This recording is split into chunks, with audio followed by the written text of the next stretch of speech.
미국 금리 인상 본격화에 따른 서울 아파트 수요 감소 시작해 보도록 하겠습니다. 미국 금리 인상이 본격화되면서 한국 금리에 어떻게 영향을 줄지와 내 집 마련은 언제 할지에 대해서 한번 살펴볼 텐데요. 보시면은 미국 같은 경우에 금리 인상을 내년까지 8회 인상할 것이다 이렇게 말을 하고 있어요. 보시면 대신증권이 오늘 3월부터 즉 일주일 남았죠. 3월부터 내년 상반기까지 최대 8회에 이를 것이라고 했는데 내년 상반기까지 8회를 하는 것이에요. 즉 내년 상반기까지 금리 인상을 최소 8회 하고 그럼에도 물가 상승이 잡히지 않는다라고 하면 추가로 할 수 있다는 거죠. 그렇기 때문에 금리 같은 경우 지금 현재 미국이 0.25%에서 아무리 못해도 2%까지는 올라갈 것이다. 2.25%까지 올라갈 것이다. 이렇게 되는 거죠. 그리고 또 이제 보시면 서울경제에서 이제 쓴 기사인데 미 금리 올리기도 전인데 이대로면 환율 1,300원대도 위협. 이게 무슨 말이냐면은 미국이 금리를 올리지 않았는데 이미 환율이 1,200원이 깨졌어요. 1,220원 이렇게 갔죠 오늘. 어제 기준으로, 그렇죠? 근데 그렇다는 말은 지금 이 한국에 있는 기준 금리가 아직도 미국의 기준 금리에 비해서 매우 낮다는 소리예요. 무슨 말이냐면 미국이 기준 금리를 올리면은 한국이 따라서 올릴 수밖에 없다는 상황인 거죠. 그런 상황입니다. 이 상황에서 한미 기준금리를 보시면은 미국 같은 경우에 15년부터 19년까지 쭉 이제 금리를 올렸다가 한 18년까지 여기서부터 이제 코로나가 터지면서 확 낮췄죠. 그러면서 0.25로 계속 유지를 하고 있는데 우리나라 같은 경우에는 금리를 내리다가 미국이 이제 금리를 올리니까 살짝 따라서 올렸어요. 19년도에 올린 수준이 이게 1.75%죠. 그래서 이 금리가 1.5에서 1.75로 올랐을 때 서울 아파트가 이제 한 몇 달 정도 조정이 일어났었죠. 이때 나름 이제 한 20% 정도 가격이 빠졌었어요. 평소에 따라 다르고 지역에 따라 다르지만 그 이후에 이제 코로나가 터지게 되면서 초저금리로 이제 유동성을 풀게 되니까 이때부터 이제 서울 아파트 연골 수요가 들어오기 시작했고 확 이제 거래량이 폭발을 하다가 금리를 한 번 올린 이 0.75% 올리고 이 시점부터 거래량이 확 죽기 시작했죠. 근데 여기서 이제 무서운 점은 아직 미국은 기준금리를 한 번도 올리지 않았다. 여기서 최소 8회라는 거는 2.25에서 2.5%도 충분히 갈 수 있다. 이런 말인데 지금 환율이 1,200원을 넘은 걸 봐서는 1,220원이죠. 이 1.25라는 금리도 미국처럼 2%를 따라갈 수도 있겠지만 아무리 못해도 2.5% 정도까지 올릴 수 있지 않냐 이렇게 보고 있습니다. 그래서 여기서 이제 또 무서운 점은 이제 코스피가 빠지기 시작하니까 여러 연구들이 나오죠. 미국의 기준금리가 1%가 올리면은 즉 1.25%가 되면은 코스피가 8%가 빠진다. 이렇게 이제 자본시장연구원에서 발표를 했어요. 지금 코스피 보시면은 요때 있죠. 한 7월쯤에 이때 분위기는 어땠냐면은 주식 한 번도 안 해본 분들이 주식 통장 파가지고 주식 해야 되겠다. 이렇게 말하는 분위기 아시죠? 그리고 집에 관심 하나도 없던 분들이 연끌해서 집에 갭투기 들어오고 갭투자 들어오고 그리고 어떻게든 돈 모아서 집 사고 이런 것들이 이때 이제 분위기예요. 근데 이제 그럴 때가 바로 시장의 상투죠. 이때를 기점으로 시장의 변화가 거의 없었죠. 기준금리 한국 3번 올린 거 빼고는 계속해서 하락했죠. 지금 고점 대비해서 몇 프로 하락한 거예요? 3,200, 300 가던 게 2,600대까지 떨어졌잖아요. 그쵸? 최소 20% 정도 하락을 하게 된 건데 문제는 아직 미국이 기준금리를 올리기 전이다. 아까 기준금리 1% 올릴 때 8% 하락한다고 하면은 기준금리 미국이 2% 올린다고 했잖아요. 그럼 16% 여기서 더 하락하는 거예요. 그러면은 이제 코로나 이전 수준에 근접하게 하락을 하게 되는 거죠. 근데 여기서 가계대출의 잔액이 2개월째 감소했다. 즉 금리 인상을 하게 되니까 사람들이 아파트나 주식으로 뛰어들지 않고 예적금을 해버리는 거예요. 왜냐면은 예적금은 확실하게 담보가 주어진 즉 원금을 까먹지 않고 거기에 추가로 이자만큼 돈을 받을 수 있는 것이기 때문에 이런 금리 인상 시기에서는 돈들이 자산 시장으로 가지 않고 예적금으로 쏠리게 됩니다. 그렇다는 말은 점점 더 자산 시장이 내려갈 수밖에 없다는 거예요. 금리가 올라갈수록.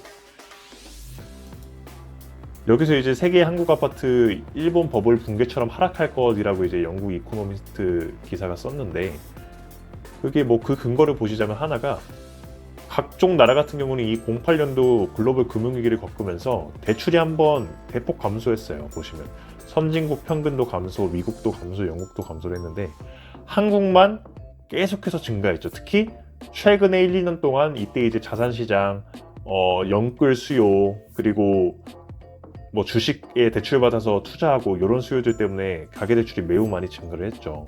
근데 요게 아까 보시면은 가계대출의 잔액이 2개월째 감소했다. 즉 금리를 올려버리니까 이제 자산시장으로 수요가 안 들어가는 거예요. 수요가 감소를 하게 되는 거죠. 그래서 이제 이렇게 많이 증가했던 부채가 이제 감소하기 시작했다. 가계대출이, 가계부채가.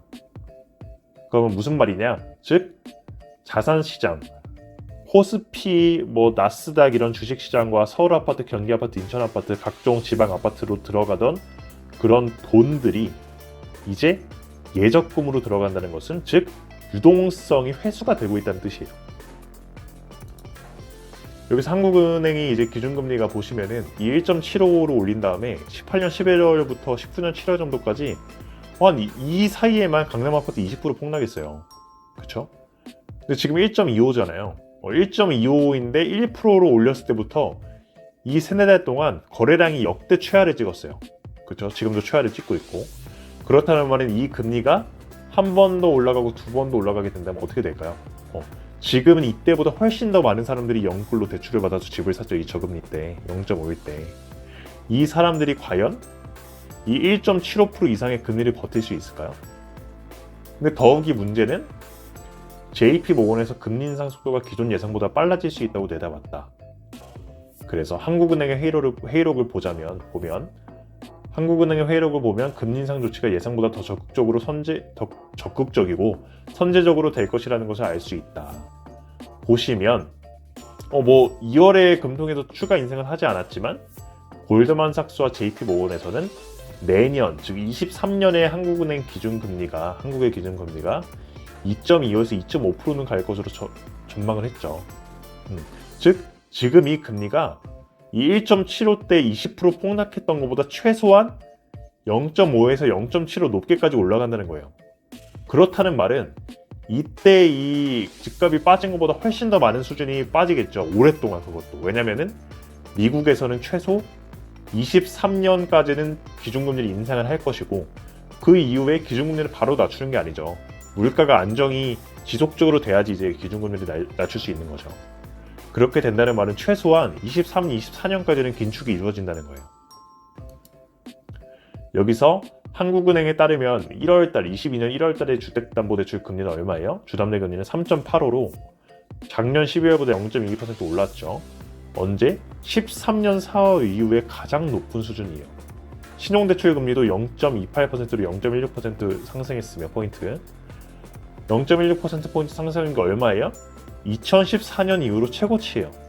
문제는 이 3.85와 5.28 이 금리에서 최소한 1에서 1.25%가 더 올라간다는 거예요. 즉 주담대 금리가 5%가 넘어설 거고 신용대출 금리가 6.5%가 넘어가는 거예요. 이 금리를 이때 연끌해서 산 사람들이 버틸 수가 있을까요? 혹은 그 전에 연끌해서 산 사람들이라도 이때보다 2% 정도보다 낮은 금리에 산 사람들은 다 부담스러울 수밖에 없는 거예요.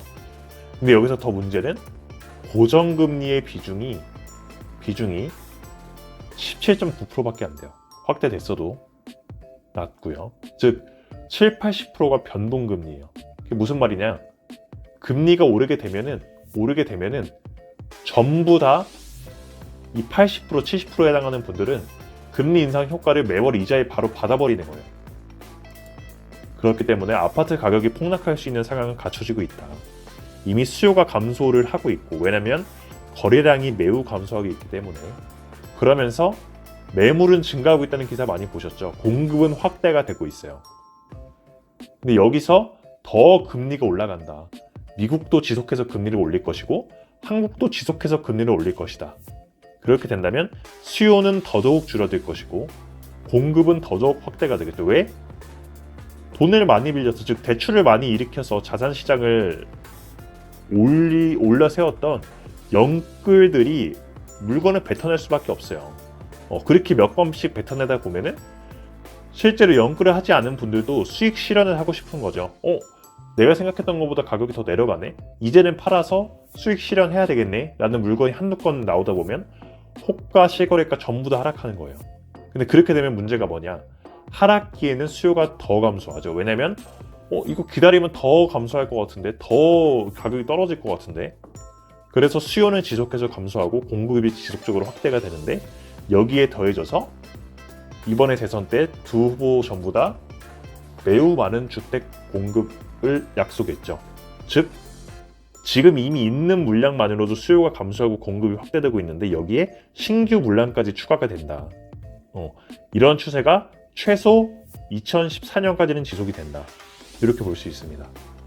즉 영국 이코노미스트에서 얘기한 것처럼 세계에서 보는 한국 아파트는, 세계의 한국 아파트는 일본의 버블 붕괴처럼 하락할 것, 아파트 가격이 폭락할 수 있는 상황이 갖춰지고 있다. 이렇게 말씀드릴 수 있겠습니다. 보시면은 자주 보여드리는 예시인데, 경기 삼성 아이파크는 이미 최근에 그 실거래가가 기존 수준대로 이미 하락을 했어요. 이런 단지들이 지금 하나둘씩 등장하고 있어요. 문제는 아직 기준금리가 1%밖에 안 올랐어요. 0.75%밖에 안 올랐죠. 0.5% 대비해서는. 아직 1% 이상 더 올라야 됩니다. 그런데도 지금 가격이 이렇게 하락하고 있어요. 정리를 하자면 미국 금리는 향후에 8회 0.25%씩 인상한다고 하면 2% 정도 예상이 돼야 된다. 그렇게 된다면 한국 기준금리는 현재보다 최소한 1%는 올라갈 것이다. 이게 최소인 거예요.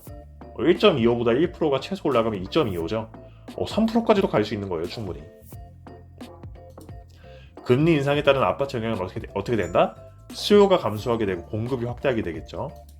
그렇게 된다면 다음 내 집 마련의 적기는 참 알기 어려운데, 미국의 금리 인상이 마무리되는 시기가 평균적으로 보면 24년 정도를 보고 있죠. 그래서 이쯤이 일반적으로 하락기 때 집값이 어느 정도 하락한 시기와 일치해요. 그래서 24년도, 25년 정도의 시세를 보시고 이때도 추가적으로 하락할 것 같다라고 하면 조금 더 늦게 사시는 것도 맞겠지만, 이때 이미 19년도 정도의 시세를 회복했다. 환원시켰다. 모든 시세를. 그렇게 된다면 이때 구매하셔도 좋지 않을까, 이렇게 생각합니다. 지금까지 부동산 가이드 들어주셔서 감사하고요. 내 집 마련 언제 할지 계속해서 아시고 싶으시면 구독과 좋아요 부탁드리겠습니다. 감사합니다.